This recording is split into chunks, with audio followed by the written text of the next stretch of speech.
Hello, I'm Wade Hudson. And I'm Cheryl Willis Hudson. Welcome to another segment of Just Us And.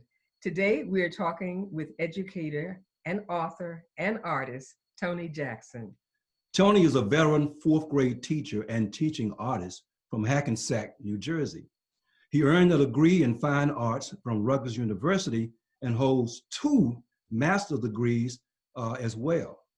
Central to Toney's work in art is a commitment to justice, compassion, passion, and empathy. As an author and illustrator, he also writes and performs music and poetry and brings his passion for the arts into the classroom, often engaging students through hip hop. He was selected as Teacher of the Year in his school district. And you may recognize him from his international broadcast Microsoft Windows 10 commercial, which spotlighted his use of poetry, illustrations, and technology in his classroom. Welcome, Toney. Thank you so much. It's a pleasure and an honor to be here with you all. I'm extremely excited to be here. And we are looking forward to our conversation with you. We're going to get it started by asking you, did you always want to be an educator? So I don't think I always wanted to be a teacher. I like that you used the word educator because I didn't always want to be a teacher, but I feel like somewhere there was always a drive to work in an area where there was learning, where there was education. I wanted to be a pastor after my father. I've always loved being creative, but I didn't want to teach or know that I wanted to teach until after college, when I was doing poetry and performances and workshops in schools and theaters across the country. And I just wanted to get closer and closer to the students. And the more that my group worked in schools, the more I said, this is the end goal. This is where it's supposed to be. So that's what pushed me into it. So both of your parents were educators. Can you tell us a little bit how those experiences influenced your career then? Sure. Yes. It was the foundation. It was the foundation. My dad was a pastor and a teacher, and my mom was a teacher and a poet. So I always think about the fact that I got a lot of my writing from both of them, but I got a lot of that writing, especially from my mom. And I think a lot of my oration came from my father. And education was always an essential part of everything. So, we were constantly learning at home. School didn't stop after school. So that was always there. You've been teaching now for about 10 years, right? Woo, it's about 15 now. 15, okay. Yeah. Okay. Wow. So, how has the role of teachers changed over those years, Toney? I think that and maybe this has always been the case, but since I've been a teacher, it feels like every year there are layers added to the job that we do. And it feels like it feels natural somehow, because I feel like once you're in there and you're responsible for those students, you're never just responsible for giving them information. But I think over the past several years, again, from my experience, there has been more and more of a focus on, their social emotional health, their physical health. So, when we're doing active shooter drills, we're thinking about that situation that could come up. When we're looking for signs of abuse, we're thinking about those things outside of just the content. So I think that it's just layers upon layers upon layers. So how have students changed over the years? It's beautiful to watch the students, because I feel more so what I see in terms of the change is individual changes, right? I really key in on how my students are changing and growing individually. But I think one of the things that I see widely is a love and a need to share and to share more. And I think it's happening as that's mirroring what's happening in society, where social media has us, exposed to everything. And as much as people talk about how social media makes people antisocial, you can't deny the social aspect of it. So, and especially now in terms of what's going on in society health-wise with, in the midst of a pandemic, you're really seeing a lean on all of those social ties and those social connections. And so I think that students have more ways to connect than ever. And one of the things that I think it's important for educators to do, and for parents in general, is to make sure that we're showing them things that they can connect to that are positive, that are productive, that are fruitful. So Toney, how would you describe your personal teaching style? You talked about how children have changed, and the role of educators has changed, and how there are layers that you have to deal with. I mean, this is an awesome responsibility. How would you describe your own personal teaching style? So there's a phrase people talk about in teaching, saying that, we've moved from being the sage on the stage to the guide on the side. And I feel like a part of that is true, because it becomes more about the students and having them perform than you as a teacher performing. That said, I'm a performer through and through. So whenever I get in there, I'm giving my full self, I'm giving my whole self. And that means that there's going to be performance, there's going to be passion, there's going to be fun. And so that has to be that's a part of how I connect with my students in the first place. So I'm trying to bring it out of them, but I'm letting them see it in me so that they have an example of what that looks like. Toney, you are a published author, and also you're a performing artist. So how did you, first of all, identify those gifts, and what did you do to nurture them? So I have always been blessed in terms of what has been around me. They say it takes a village to raise a child, and my village, is amazing, and it has always been amazing. And I credit that to my parents and who my parents were around. And, I have to break the fourth wall a bit here and say, I know you two as Uncle Wade and Aunt Cheryl. And the fact that I had folks around me, Black folks around me as a child, who were into books and who were passionate about literacy and education, the fact that I could look and see Afro Bets, the fact that I had Captain Africa and I knew Brother Man, those things fed me so much.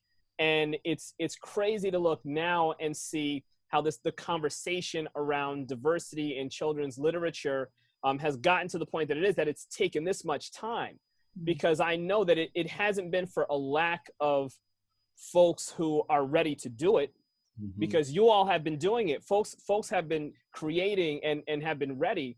And so I'm happy to see that we're there. It's like there's a touch point and everybody is saying, okay, we're waking up to see this. But that has always been a part of what has been around me, and being fed that way made me want to create that way. So I have been inspired by all of you, by them. I've been inspired by the people around me within my community, and wanting to give back, I feel like comes from that. You sound very optimistic about the future. Are you, and why? I am. I think maybe that's a consequence of having such a strong faith and hope. And I feel like I'm in a situation where I tend to focus on the positive, but I don't ignore reality. So I consider myself an optimist and also a realist. I can recognize that things are negative and things need to change. And I think it's important to highlight those things. But I also feel like when we highlight them, we need to be able to say, so here's where we need to get. And if we don't have hope, if we don't have that outlook where we can see something brighter, then how are we going to address that and know this is going to be the goal? So I think that's a part of what makes that happen. Well, you kind of talked about your role as a performing artist / educator, bringing that passion into the classroom, but you're also active in the arts community. So can you describe what you do and what kinds of programs you're involved in your community, in the arts community? Sure. So when I was in college, we had an open mic that we started at Rutgers called Verbal Mayhem. And from that, I was plugged into the artistic community. And then I noticed all of these connections around me.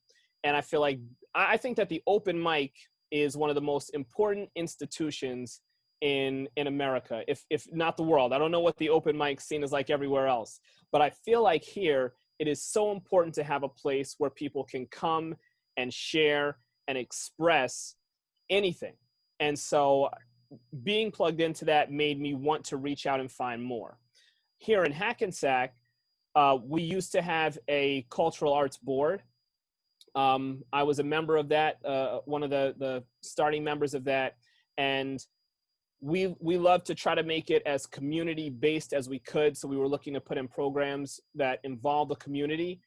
Since then, that board has dissolved, but I've continued to look for whatever I can first as close to home as possible. So right in Teaneck, there's an organization called the Puffin Cultural Forum, and I do a lot of the poetry programming there. So I do open mics, I do workshops. If they have an idea for something that they think would be a good fit, they're very minded, very social justice minded, and they look for things that are going to be challenging norms and that are going to be towards making change. So I plug myself in there, and I'm able to do some programs with them. And then within the schools, I'm still working on the schools because I do what I can in my own school, but because of timing, it's hard to do a program for other students in other schools in the district. So I'm looking for ways to do that. And I think that one of the things I'm finding is creating content online is one way to do that. So although I would love the in-person interaction, I'm trying to create as much as I can here so that that can be shared as well and reach people. Okay. Let's move to the classroom. How do you integrate art into the classroom? What kind of activity would you do? So I think that it's kind of a mindset. There's lots of different activities that are out there, and they can be Googled, they can be recommended from colleagues. But I think the first piece of it is to have a creative mindset, or the mindset of a creative as a teacher, because some of the curriculum is stale and dry. Mm. Some of those books are outdated and dry. Mm-hmm. And so as a creative, you can't, it's one of those things we talked about before. You can't just look at it and say, this curriculum is terrible. These books are bad. I'm upset. You have to say, now what am I going to do? And so as a creative, and I think this is the majority of teachers, these are the teachers that I know, and I believe it's the majority of teachers will look at those situations and say, how can I approach this creatively so that I can solve this problem? What tools do I need? What strategies can I use? How can I make this connection? I think that's where it starts. That was kind of going to be our next question. We know that you use books in the classroom, and they're basal texts. There's a curriculum that you have to follow for 45 minutes or 50 minutes or whatever that time slot is.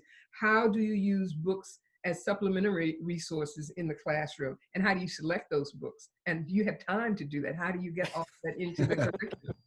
How do you get it into the classroom? I love that was a multi-part question, because they all are they're all essential to answer it. The time is always a challenge. I think that's one of the biggest challenges of teaching and of teaching effectively. In terms of books, I love books. I love books. So I spend a lot of time looking up authors, looking up books, and now I spend a lot of time looking up books that will speak to my students. And one of the other things is I'm trying to collect as much information from my students as possible. So if they have recommendations, it can't just be that all of the books there are books that I think are great. So I'm looking to get their input as well. And if they don't have a knowledge of a lot of the books that are out there, sometimes we'll take a look together and we'll talk about what topics do we want to look for? What perspectives are not here that we need to find? And they will have really insightful answers often. I also have a principal who is very supportive when teachers are looking for different texts. So we've had grade level meetings, and I brought a book that I feel is really strong that I'm using in my classroom. And then she said, would you all like that? Okay, we got it. You got it. It's on. Mm-hmm. And so then we have time to take that and plan together, so that even if we're doing something different, if we're doing individual things with our students, we have that in common. So this COVID-19 pandemic has obviously impacted all of society and of course, schools and education. Can you just share what the impact has been for you and for your school district? Yes, it has been it's been the hardest year of teaching, maybe one of the hardest years, period, in terms of like the effect that it has on my family personally. I know the families of my students and my colleagues as well. I've leaned into content creation as a major tool in how I teach now. And that's something that I'm not glad for the circumstances that brought it about, but I'm glad that it's something that I've been working on, because I think it's going to serve my students well as we move forward. But it has been, it's been so challenging, because there's never a moment where we know everything. Right. There's always something new that we find that is a new challenge, or a challenge that is layered on top of one that we already are struggling with. And my wife is a teacher in the district as well. So, you know, there's the issue of our 3-year-old daughter, and, you know, whose Zoom call is she going to be in when we start this session? You know, is she going to be, you know, a visitor in my class, or is she going to visit with your students? So in that sense, it has been a logistical challenge. And then just knowing that the connections that we make in the classroom with students, when we're able to talk to them face to face and have those conversations constantly, just check-in conversations, it happens a lot less now, not for lack of trying, but just technically we don't have that time where we're constantly in communication. So I've been talking to my students via Google Messages, text messages, there's emails, there's like 5 or 6 different ways that we're communicating with each other and with the families. So just being able to keep track of all the communication is very, very overwhelming. And then lastly, but not last in terms of importance, is just safety, because we're eventually going to go back. The plan for my district now is to go back in some capacity in the buildings. And so we're very concerned about safety for ourselves and for the students. So what can the community do to support teachers? I love that question is being asked. I love that question is being asked. It makes me feel good, and it makes me feel supported in hearing that. Mm-hmm. I think that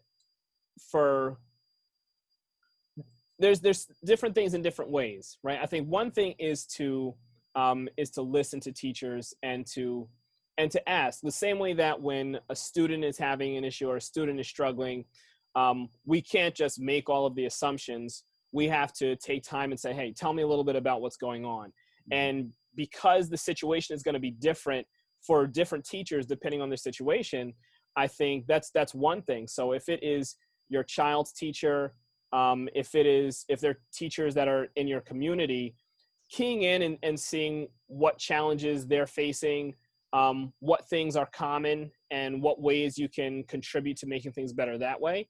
Mm-hmm.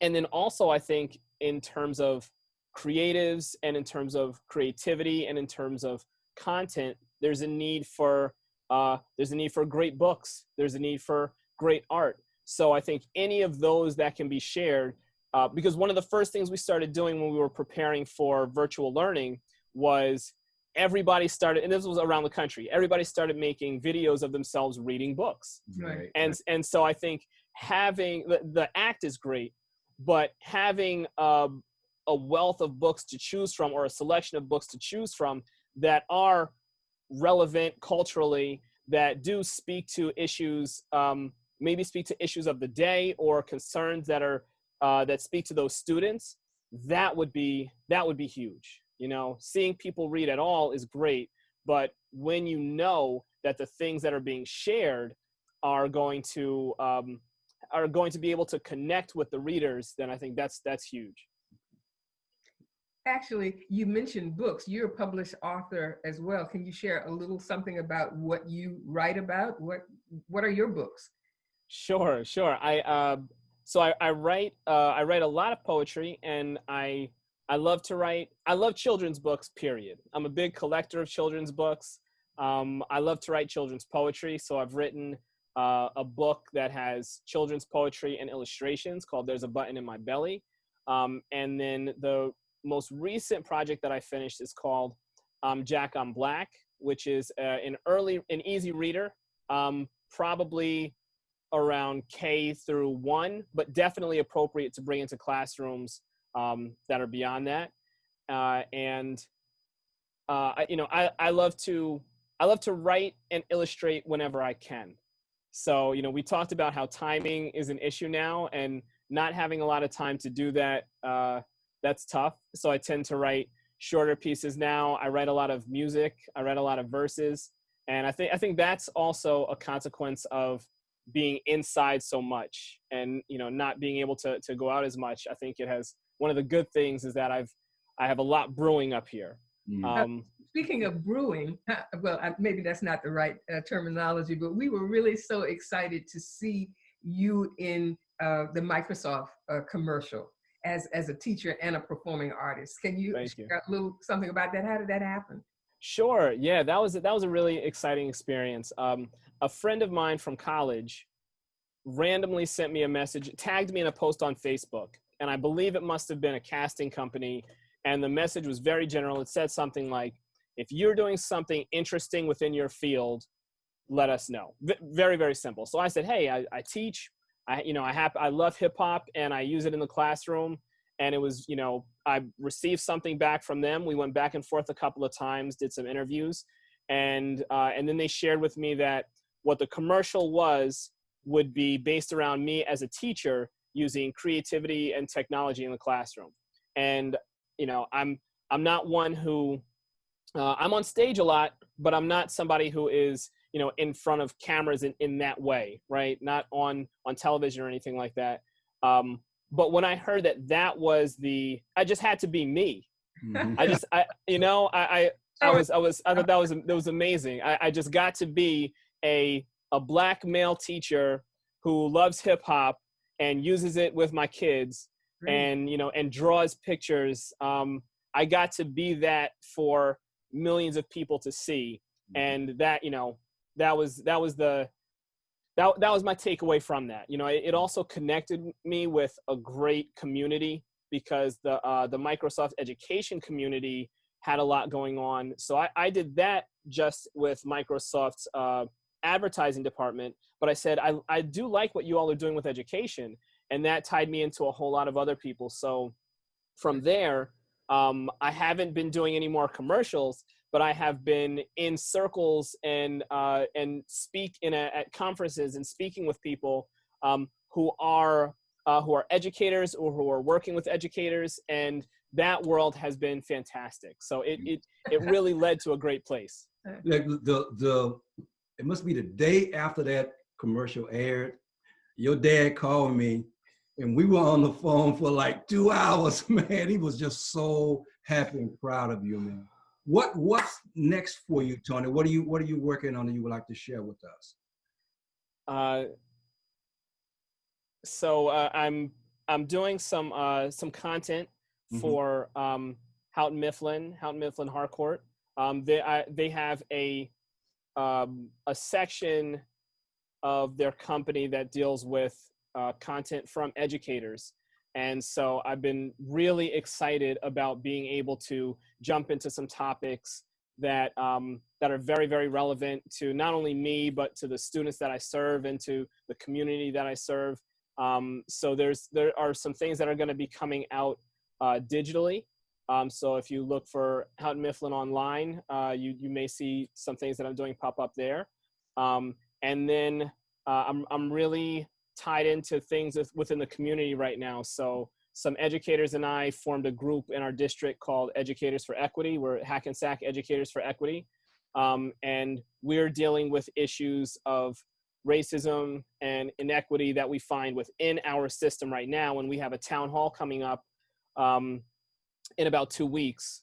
And so we're looking to get some answers about some things and hopefully move forward from there. And then we just started a scholarship, my mother, my sister, and I, called the Toney Jackson Senior Scholarship Foundation. And we're very excited to be able to do something in my dad's name. As you mentioned, you know, he was excited for me to do that, not just because it was on TV, but because he knows everything that I was carrying with me. You know, he knows that all of that started, like we talked about at the beginning, started with the foundation of education and being passionate about it at home. And so we're looking for scholars moving on, and also for scholars who are looking to move into teaching. So, you know, looking to do some good there also. Right. Okay, Tony, we are now at the lightning round of our interview. You ready? All right, as ready as I can be. Okay. So the first answer that comes to mind when we ask the question. The first question is this: what's your favorite book? My favorite book is, I have a book called Born for Love by Leo Buscaglia. But recently it is Trevor Noah's Born a Crime. Good answer. Okay. Good answer. Thank you. Okay. Okay. Who has influenced you the most? Mom and dad. Yeah, good. Mom and dad. Who's your favorite artist? It could be a performing artist, could be a writer. I'm gonna go Saul Williams. Saul Williams, who is a performing artist, and also Basquiat. I'm a big Basquiat fan. Okay. What's your favorite food or dish? Mango. I mean, I love fresh fruit, so there are a lot of ways I could go with that. Unfortunately, I'm a big junk food fan, but I gotta go with exactly the opposite and say fresh fruit. Anytime you can get me around fresh fruit, give me some pineapple, give me some mango, I'm good to go. So what's a great night out for Toney Jackson? Oh boy, it could be. Now see, this is tough because I'm thinking pre-COVID or post-COVID. Lightning round. A great night out would be under the stars, chilling out, hopefully an open air concert, listening to music. Okay, good. So when you're not creating, teaching, or prepping for the classroom, how are you most likely to spend your time? Playing with Jillian or cooking. Good. Great answer. Well, Tony, look, we are about at the end of this interview. This has been fantastic, man. You provided so much information, and we want to just thank you. And we also want to thank you for your commitment to our young people. And we want to thank other teachers out there for their commitment as well. Teachers are so often underappreciated, and we just want to thank you and give you a shout out. We also want to thank our viewers for tuning in, and we ask that you join us for the next segment of Just Us And, when we will chat with people who create the books that we read, and also those who get the books into the hands of the readers. Remember, good books make a difference. Take care. Thank you, Tony. Thank you.